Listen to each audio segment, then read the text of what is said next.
야 1. 단어와 형태소 볼게.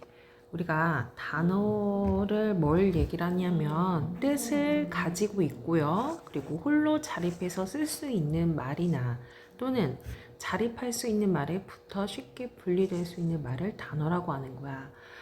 자, 여기서 가장 중요한 거는 뜻이 있어야 한다라는 얘기인 거죠. 뜻이 있어야 합니다. 그래서 혼자 쓰거나 아니면은 다른 단어에 붙어 쓰거나 이렇게 나눠진대요. 자, 그러면 첫 번째 거 볼게요. 우리가 이 문장을 한번 보자고. 나무가 무척 푸르다라는 문장이 있어. 자, 그럼 여기서 우리가 단어를 나눠볼까? 혼자 독립해서 쓸 수 있는 애는 나무가 있고요. 또 뭐 있습니까? 네, 푸르다라는 말도 있고요. 무척이라는 말도 있잖아. 그지? 근데 얘는 혼자 쓸 수 있지는 않아. 붙어 쓰는 거야. 그래서 자립할 수 있는 말에 쉽게 분리될 수 있는 말이라는 거죠. 얘가 뭐가 되는 거니? 그래요. 조사가 되는 거고요. 얘는 혼자 자립해서 쓸 수 없고 붙어 써야 한다. 근데 나머지 것들은 혼자 쓸 수 있는 거죠. 그럼 우리가 한 가지 알았네. 조사는, 즉 단어에서 조사는 자립해서 쓸 수 있는 말에 붙어 쓰는 애구나 라는 걸 알았어. 자, 그것을 단어라고 합니다. 자, 그러면 형태소는 무엇이냐? 형태소는요, 뜻이 있는 거는 같아, 단어랑. 근데 다른 게 뭐냐면, 자, 가장 작은 말의 단위라고 했어요. 중요한 건 소리의 단위는 아니야. 소리의 가장 작은 단위는 우리가 뭐라고 했지, 얘들아? 음운이라고 했지. 우리 앞에서 배웠어? 자, 그런데 형태소는 뭐냐면 소리로 구별해 주는 게 아니라 뜻을 구별해 주는 가장 작은 말의 단위를 얘기하는 거야. 자, 그러면 선생님, 어, 어, 단어보다는 더 작은 단위인가요? 네, 맞습니다. 단어 안으로 들어가면 형태소가 되는 거거든요. 자, 그러면 단어와 형태소를 더 포괄하는 건 바로 뭐죠? 문장이 되는 거죠. 문장을 더 포괄하는 게 뭐죠? 네, 문단이 되는 거고요. 문단을 포괄하는 거는 글이 되는 거예요. 그래서 형태소는 의미를 구별해주는 가장 작은 단위가 된다라는 것 다시 한번 기억해 보세요. 즉, 뜻을 가진 가장 작은 단위야. 자, 그런데 형태소는 가장 작은 거기 때문에 더 이상 나누면 뜻을 잃어버려. 우리 그 과학 시간에 나중에 배우겠지만 분자 다음에 그보다 더 작은 단위를 뭐라고 합니까? 네, 원자라고 하는 것처럼 비슷한 말이야. 더 이상 나누면 뜻을 잃어버리기 때문에 가장 작습니다. 그리고 여기서 중요한 거, 하나의 형태소가 단어를 이루기도 하지만요, 여러 다른 형태소가 모여 하나의 단어를 이루기도 합니다. 예를 들어서, 사과라는 말이 있어요. 근데 여기서 우리가 굳이 구별을 한번 해보자고, 사와 가로 의미를 나눈다 한들 어떻습니까? 뜻을 아예 잊어버리는 거죠. 없어지는 거죠. 그래서 사과는 하나의 형태소이자 얘는 단일어가 되는 겁니다. 알겠죠? 굳이 구별해 줄 필요가 없다라는 얘기입니다. 자, 그런데 이번에는 사과나무라는 단어가 있는데요. 사과나무는 사과와 나무가 만났어. 자, 그렇게 둘이 만났어. 그러면 여기서는 뜻을 가진 것끼리 구별 가능해요, 안 해요? 네, 가능하죠. 왜냐면 사과나무는 사과나무로 우리가 나누어도 각각의 의미가 변하지 않거든요. 그러면 선생님, 사과나무는 뭡니까? 네, 맞아요. 사과와 나무가 만나서 각각의 형태소가 만나서 이루어진 뭐가 되는 거예요? 네, 단어가 된다라는 겁니다. 알겠죠? 자, 그러면 여기 잠깐 보겠습니다. 그러면 우리가 아까 잠깐만, 네. 요건 일단 넘어가겠습니다. 자, 그러면 이번에는 형태소의 종류를 한번 보겠습니다. 형태소는 크게 두 가지로 나뉘어지는데요. 자립의 유무와 실질적인 의미가 있냐 없냐의 유무입니다.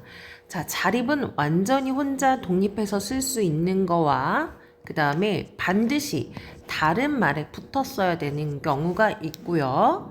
실질적인 의미의 유무는요. 자, 실질 그러니까 혼자 독립해서 쓸 수는 없겠지만 하지만 의미가 있는 것이냐 의미가 담겨져 있냐라는 거고요.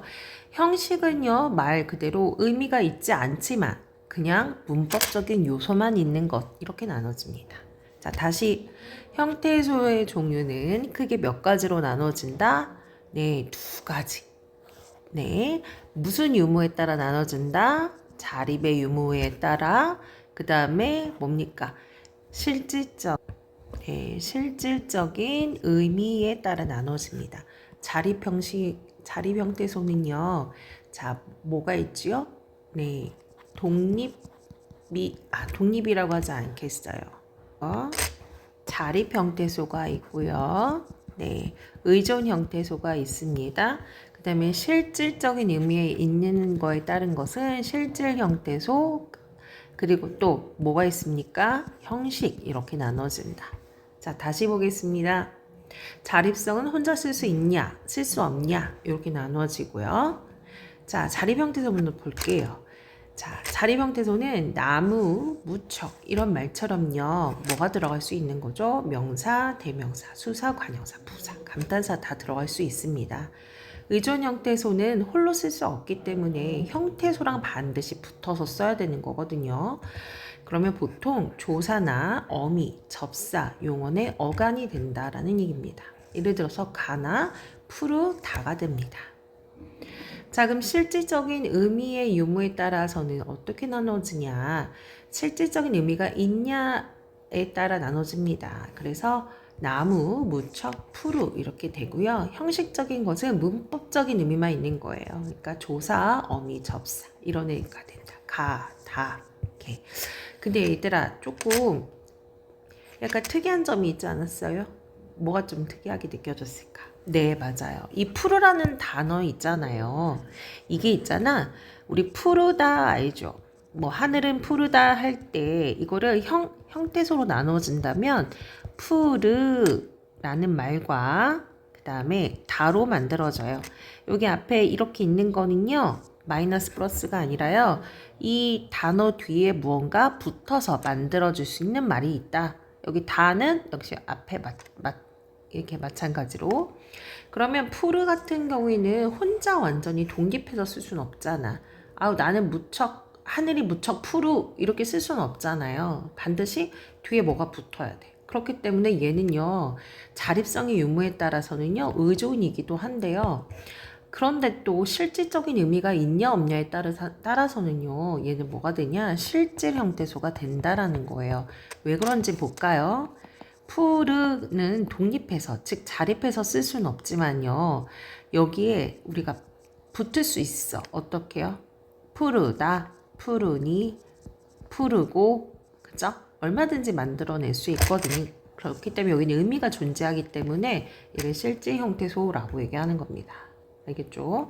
얘를 용언에 뭐라고도 부르죠? 네, 어간이라고도 부릅니다.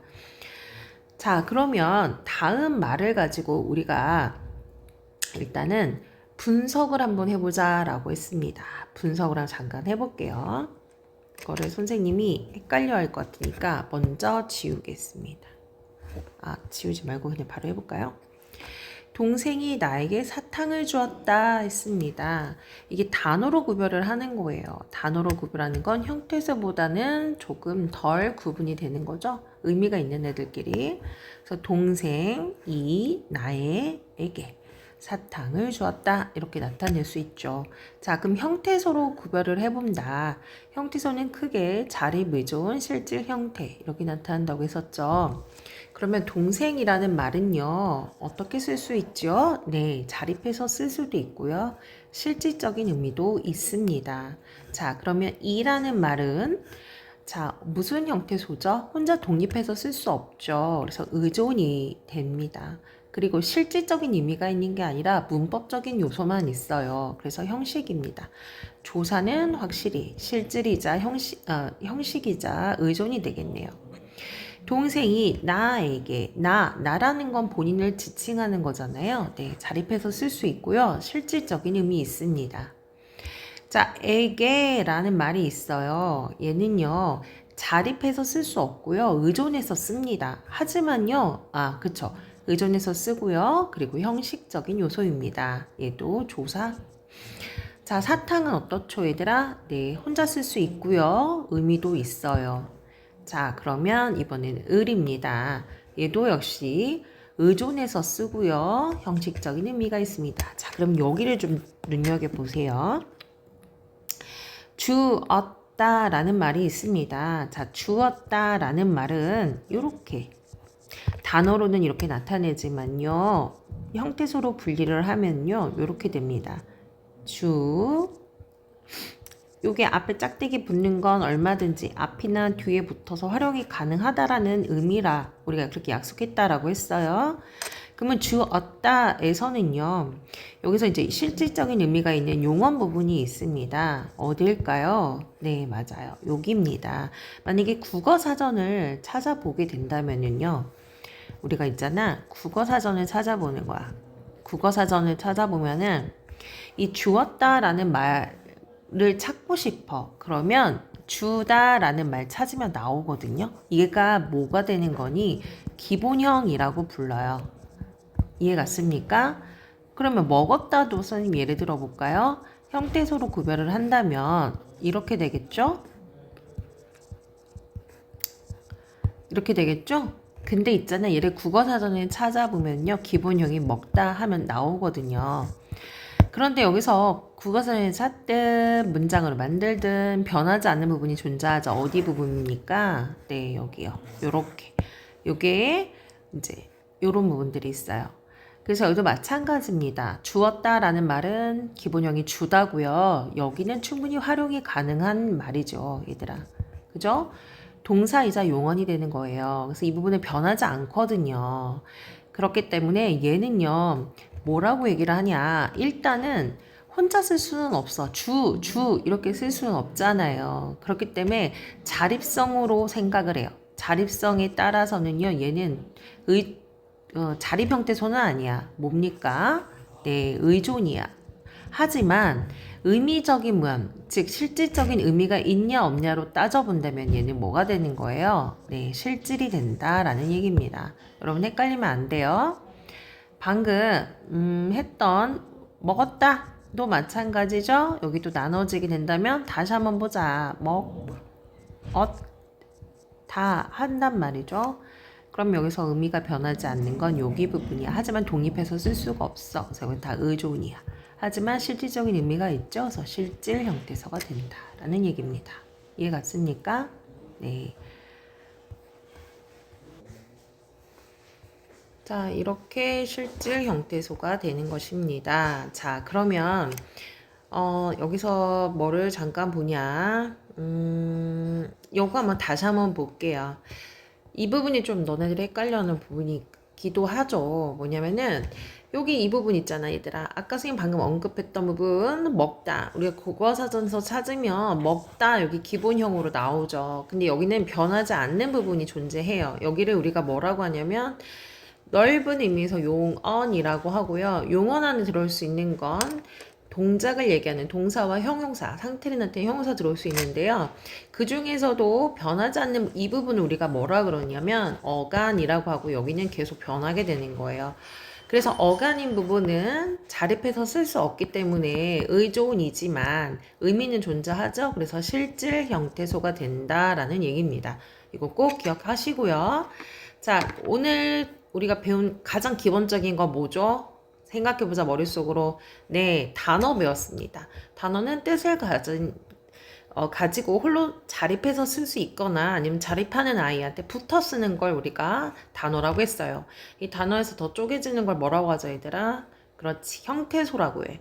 뜻을 구별해주는 가장 뜻을 가진 가장 작은 말의 단위. 헷갈린다면 사과와 사과나무를 생각해보자. 사과도 단어야. 사과나무도 단어일 수 있지만 사과나무에서 더 쪼갤 수 있죠. 어떻게? 네, 사과 플러스 나무로. 이렇게 형태소는 쪼개질 수 있습니다. 하지만 사과라는 말에선 더 이상 쪼개지지 않죠. 자, 그리고 형태소의 종류는 크게 두 가지가 있어요. 두 가지 형태가 있는데 혼자 쓸 수 있는 것, 즉 자립의 유무와 의미가 있냐 없냐에 따라 실질 유무에 따라 나뉩니다. 그래서 자립 형태소가 있고 의존이 있습니다. 그리고 실질적인 의미가 있는 건 어떻게 됩니까? 실질 형태소와 형식인데요. 그래서 제일 헷갈리는 게 자립 유무와 실질이라고 했습니다. 실질 형태소는 혼자서 쓸 수 없지만 어떻습니까? 다른 활용을 해서 쓸 수 있는 변하지 않는 부분이 있었잖아요. 그게 있었다라는 거 기억하세요. 자, 그래서 오늘은 숙제까지 하고 다음 시간 이어서 보자.